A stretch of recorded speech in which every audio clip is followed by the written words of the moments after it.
now we take a quick look at a massive adventurer. Albert Bosch, the Spanish man, has done very many things with his time, and he is taking part this year in a McRae single-seater buggy.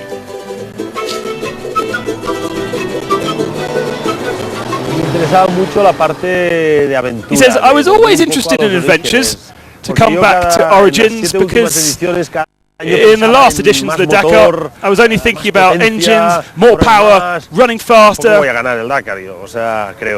know I'll never win the Dakar, well, at least I think so. And suddenly this option gives me a chance to achieve the Dakar in a very special way, an adventure. Me alone, integrating things that I love the most about Dakar. He's a climber. He's done the 7 summits, the highest summit in each of the 7 continents around the world. Got to the top of every single one, including Everest. I think the most difficult thing I've done is Everest and the McKinley, and it's on the very same level as Dakar on a motorbike. The Everest is a very symbolic mountain, not so heroic than before because it's very crowded today, but it's still very hard and risky, a bit like the Dakar itself. Not so heroic like in the first editions, but every different entrant this year knows it will be a very hard and risky, like climbing Everest.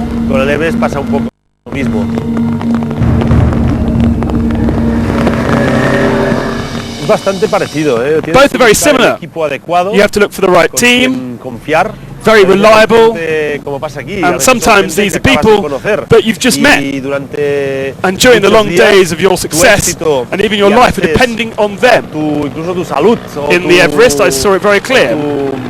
My team now, some of them, I met them 3 months ago, and some of them right here. I depend on them. Los conocí prácticamente unos hace 3 meses y los otros aquí. Y dependo totalmente de ellos, son mi familia. They're my family. He's also a writer. He wrote a book about his mountaineering experience and has previous Dakars on bikes, but it's not been easy for him. For me, it's all about to live the adventure. The Dakar allows both big Carlos Sainz and a guy like me, and even a first-time rider or driver, to be together and to live the adventure, each one in his own way. We'll keep following this crazy man throughout the rest of the shows.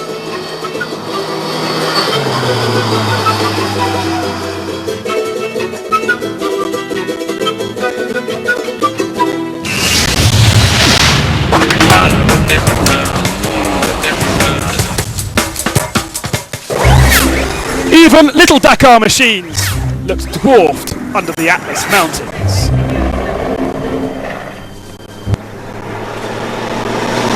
"550 kilometers of liaison before they even got to the top of the mountain, and then they had a stage to do.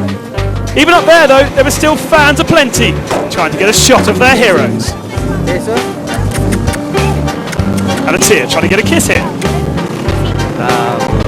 The altitude here very high, and we feel a little bit like disease, you know, but okay. We have now 200 kilometer special stage. We try to do our best because now I think Dakar start. Es cansado seguro porque Sainz says, of course I'm tired. Because we left the bivouac at 5 o'clock in the morning. We did 500 kilometers of mountain roads. We're in altitude and we've passed at 4,800 kilometers. The truth? Yes, of course I'm tired. Whilst they got to the top, there was breakfast for the runners. The cars till 1. Pedro says this 550 kilometer liaison passing at 4,800 kilometers has tired us all. I feel like I didn't even wake up very well. It's 1 o'clock in the morning at lunchtime, but we are tired, and it can't be very important. 200. 100 folks, stay right into tight right. The pist is twisty, and 200 caution, long left, 2 river crossing.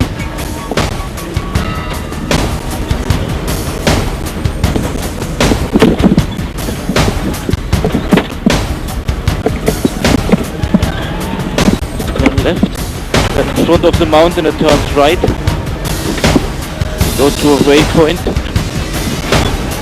which is in 1 kilometer. 100 turns right. Where's the fucking waypoint? Go right, go right. More right. More right to find the waypoint. More right to find the waypoint.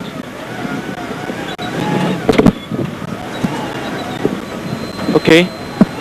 So we need to go Cup 40.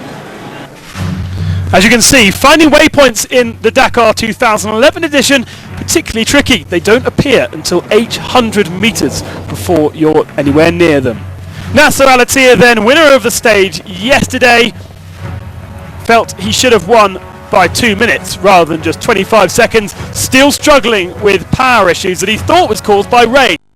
No rain on this stage. Remember, he lost the Dakar by just 2 minutes to Sainz last time, and it was Carlos Sainz once more who took the stage victory today.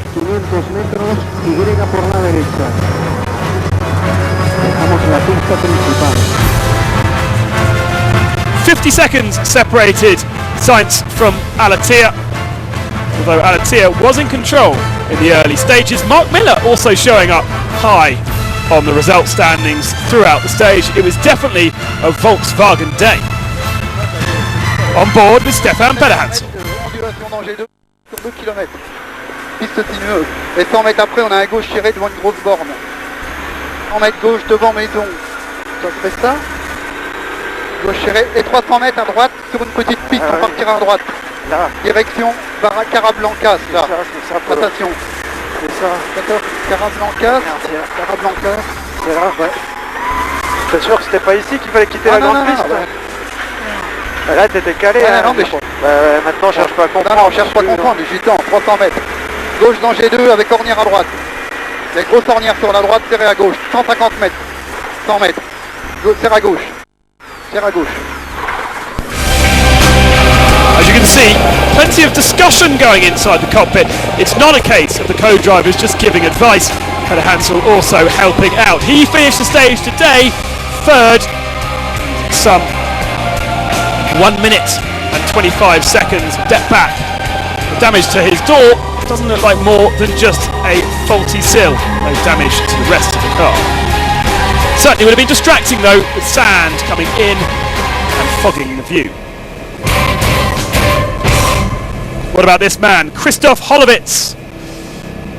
We'll be on board with him tomorrow. Fourth yesterday. What a cracking result that was for the Polish driver, who has actually taken points in the World Rally Championship when it visited Poland a few years ago. Today, not so good, down in 8th behind Terranova and Shishiri, so not the best of the BMWs. That will disappoint the man from Poland. He has big, big hopes for this rally. In fact, he's looking for a podium spot.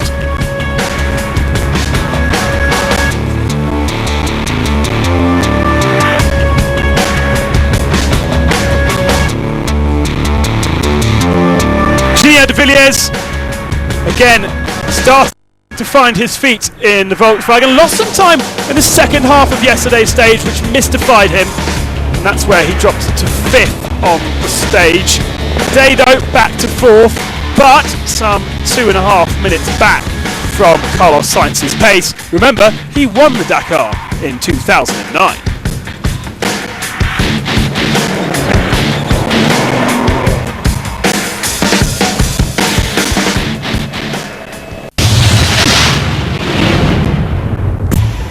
Confirmation of the results, Sainz just 50 seconds ahead of Al-Attiyah by the end.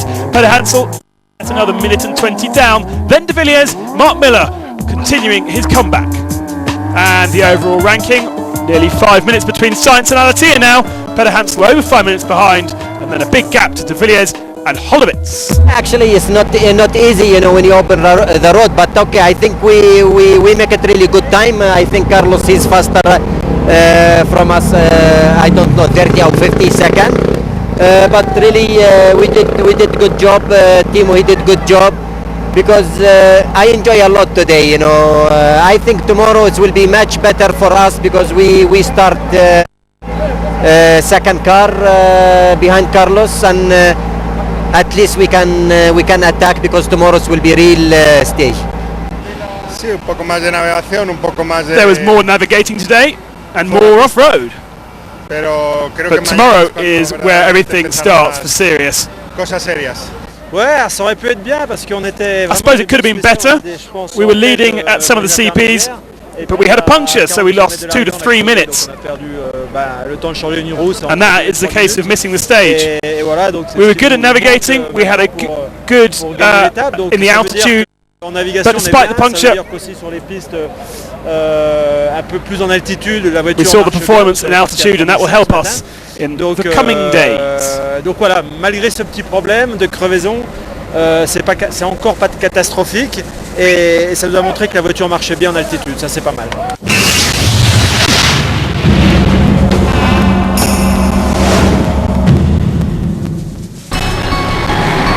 And so to the trucks.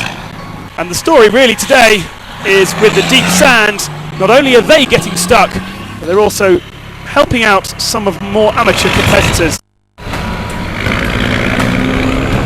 Trucks originally were on the Dakar Rally just to do this, to tow people out of the sand and to provide spares for the cars as well. But as the Dakar continued and the trucks got faster, then they began to race. And what a race we have on our hands at the moment. You'd have thought it would all go Chagin's way, but at the moment Alice Lepre is doing a fantastic job keeping the Kamaz driver at bay. Kabirov also trying to battle through, as is Nikolaev. Have more coming days from the trucks. Oh, look at that, even the organisers getting stuck in the sand.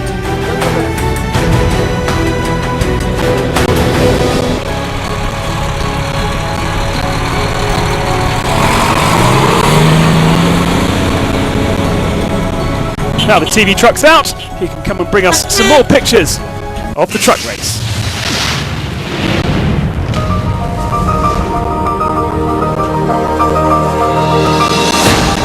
Tomorrow, after a relaxing morning, greets the short liaison before a 243 kilometre stage of various different shades of sand.